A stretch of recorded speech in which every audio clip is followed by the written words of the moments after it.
આણંદ શહેરના જૂના બસ સ્ટેન્ડમાં વિદ્યાર્થીઓ દ્વારા વિરોધ પ્રદર્શન કરાયું। આણંદના જૂના બસ સ્ટેન્ડમાં વિદ્યાર્થીઓનું વિરોધ પ્રદર્શન। વિદ્યાર્થીઓએ બસ ચાલુ કરાવવા બસ રોકો આંદોલન કર્યું।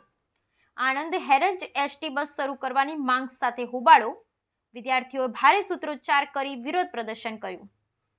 વારંવાર રજૂઆત બાદ પણ બસ ચાલુ કરવામાં ન આવતા કર્યું આંદોલન। બસ રોકવામાં આવતા પોલીસ દોડી આવી। પોલીસે વિદ્યાર્થીને સમજાવટ કરી મામલો થાળે પાડ્યો।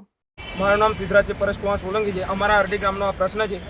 આજે વારંવાર આ લોકોને રજૂઆત કર્યા છતાં પણ આ લોકો મેનેજ ના કરી શકે, એ કારણથી અમારે 3 છોકરાઓના પરીક્ષાનું પેપર હતું, એ છૂટી ગયું છે। તો હવે આની જિમ્મેદારી કોણ લેશે?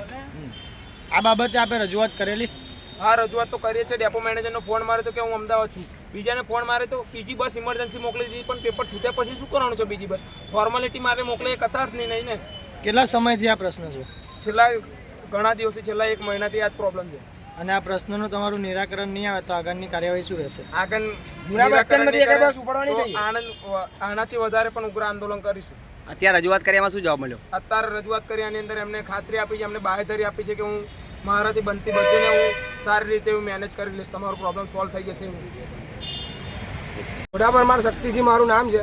ડેપો મેનેજરને અમે રજૂઆત કરીએ છીએ, ફોન પર કરી પણ સરખો જવાબ આપતા નથી। એ એવું કહે છે કે અમે શટલ મોકલી છે, 7 વાગ્યાનો ટાઈમ છે, 8 વાગે બસ આવે તો એનો મતલબ શું? નોકરી કરતા એમને અંદર જવા ના દે, બરોબર? ઓફિસમાં બોલાવે, પછી લેક્ચર છૂટી જાય, એનું શું કરવાનું? આજે 1, 2, 3 આજે મેન પેપર હતો, છૂટી ગયા, શું કરવાનું અમારે? અને બીજો પ્રોબ્લેમ ડેપો મેનેજર એવું કહે છે કે મોટી બસો જતી નથી એરંજવાળા પુલ ઉપર, પુલ ડેમેજ છે। તો અમૂલના આણંદના 400 લીટરના ટેન્કરો નીકળે છે, રાતે સવારે નીકળે છે, પછી 400 મણ ભરીને લાકડા નીકળે, ટ્રેક્ટર નીકળે, ત્યારે પુલ ડેમેજ નથી થતો, એ એવું કહે કલેક્ટરનો ઓર્ડર છે, બરોબર? કલેક્ટર કદી એરંજના પુલ પર જોવા આવ્યા? શું થાય છે, એમ શું થયું શું નહીં, કલેક્ટર કદી જોવા આવ્યા? એ તો છોડો, અહીં આગળ એરંજના પુલ આગળ ગુજરાત પોલીસ નહીં ઊભી રાખતા, અત્યારે કશું ઊભી રાખતા નહીં। એવા એવું કે સરકારની જવાબદારી, બરોબર? તો સરકારની જવાબદારી પ્રાઇવેટ સાધન, તો એ બધા એ લોકોએ વોટ નહીં આપ્યો હોય સરકારને, તો એ આગળ પોલીસવાળા ઊભા ના રહે? ખાલી એસટી નહીં, બધા પ્રાઇવેટ સાધને ના નીકળવા જોઈએ મોટા, ખાલી બાઇક, રિક્ષા અને ગાડી નહીં, ખાલી બાઇક અને રિક્ષા જ નીકળવી જોઈએ। બધા માટે કાયદો સરખો આવવો જોઈએ। એ એવું કહે છે કે મિની બસ આવશે, મિની બસમાં કેવું કરે છે, આ પેલી છેડે ઉતારે પુલના, આ છેડે ઉતારે, તો મોટી બસમાં એવું ના થાય। તેવા એવું કહે છે કે પુલ ડેમેજ છે, કશું થાય તો વિદ્યાર્થીઓને શું કરવાનું? તો મોટા ટેન્કરો જાય છે, તાને એ લોકોને કશું નહીં દેખાતું, તાના પુલ ડેમેજ નહીં થતો, તાને નહીં તૂટતો પુલ, તો શું કરવું અમારે? એક ડેપો મેનેજર કે અમારે ઉપરથી ઓર્ડર કલેક્ટરનો, તો કલેક્ટર કદી જોવાય આવે છે? અત્યારે શું થયું? કોઈ દાડો મામલતદારે આવ્યો છે?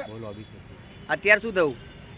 એટલે શું અત્યારે શું કાર્યક્રમ તમે કર્યો? અત્યારે એવું કીધું કે અમારા કલેક્ટરનો ઓર્ડર છે કે ના, અમારથી કશું ના, કે કલેક્ટર જેમ ઓર્ડર આપે ને એમ જ અમારે કરવું જોઈએ। તો કે મિની બસ આવશે તમારા રૂટ પર, અને બીજી બસો આમ ફરીને વાયા આડીનારના વાયા મોગરોલી કરીને મોકલશે।